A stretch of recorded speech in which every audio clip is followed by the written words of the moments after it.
Hello friends, कैसे हैं आप। स्वागत है आपका आपके अपने यूट्यूब चैनल साइंटिफिक कीड़ा में।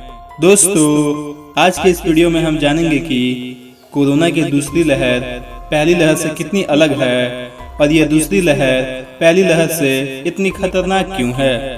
तो चलिए दोस्तों, जानते हैं इसके पीछे की वजह को और शुरू करते हैं आज का ये वीडियो।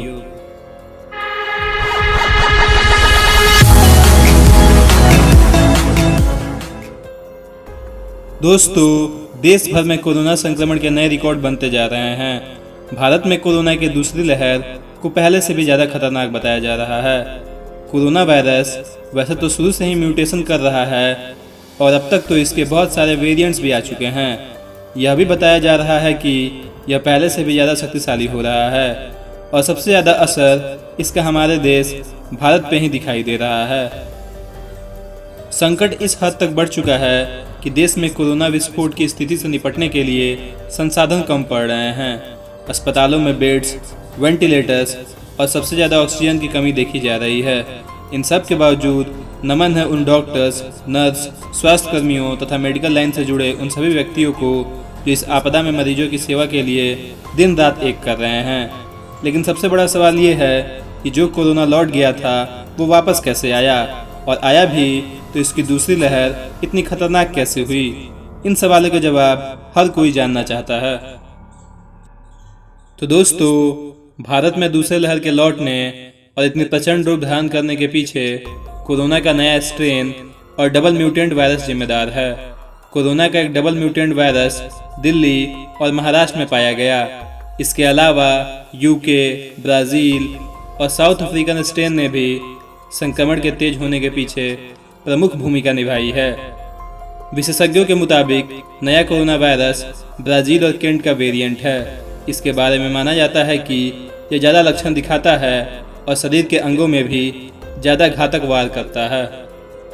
सार्वजनिक नीति और स्वास्थ्य प्रणाली विशेषज्ञ डॉक्टर चंद्रकांत लहरिया कहते हैं कि बाकी देशों से जो अनुभव आए हैं वो बताते हैं कि कोविड-19 अपनी दूसरी लहर में तेजी से फैलता है। हालांकि उसकी बीमार करने की क्षमता तुलनात्मक रूप से कम होती है। लगभग सारे देशों में पहली लहर के मुकाबले दूसरी लहर ज़्यादा खतरनाक रही है। यह एक प्राकृतिक प्रक्रिया है, लेकिन जब लोग असावधान हो जाते हैं तो वायरस के लिए स्थितियां अनुकूल हो जाती हैं, और वर्तमान में ऐसा ही हो रहा है। BL कपूर अस्पताल में centre for chest and respiratory disease विभाग के प्रमुख डॉक्टर संदीप नायर इसके पीछे दो कारणों को मुख्य तौर पर जिम्मेदार मानते हैं। पहला तो ये है कि जब से कोरोना वायरस के मामले कम हुए हैं तब से लोग लापरवाह हो गए हैं। उन्होंने मास्क लगाना, बार बार हाथ धोना और सोशल डिस्टेंसिंग बनाए रखना कम कर दिया है। साथ ही कई लोगों को लगने लगा है कि वैक्सीन की एक डोज लेने के बाद ही वो इम्यून यानी प्रतिरक्षित हो गए हैं, अब उन्हें कोरोना नहीं होगा। लेकिन ऐसा बिल्कुल नहीं है। दूसरी वजह है वायरस के नए वेरिएंट। वायरस के जो नए वेरिएंट मिले हैं वो ज़्यादा संक्रामक हैं। यूके के नए स्ट्रेन में भी यही पाया गया था। ऐसे में वायरस और लोगों के व्यवहार में एक साथ हुए बदलाव ने कोरोना की दूसरी लहर को जन्म दे दिया है। राष्ट्रीय और अंतर्राष्ट्रीय मीडिया ने कोरोना की दूसरी लहर के खतरे से पहले ही आगाह कर दिया था, किंतु केंद्र और राज्य सरकारों ने सत्ता शक्ति बढ़ाने के लिए सियासत और चुनाव में ज़्यादा सीट जीतने पर ध्यान दिया। इस तरह मतदाता भी गुमराह होकर बेफिक्र रैलियों का हिस्सा बन गए और कोविड के नियमों की धज्जियां उड़ाई गई। अब इसका भुगतान सारा देश कर रहा है।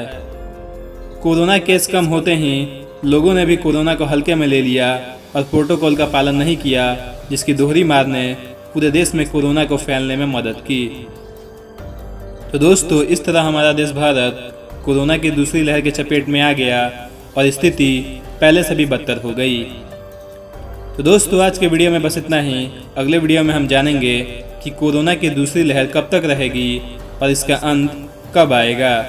तो वीडियो अच्छी लगी हो तो इस वीडियो को लाइक करें और चैनल को सब्सक्राइब करना ना भूलें। धन्यवाद।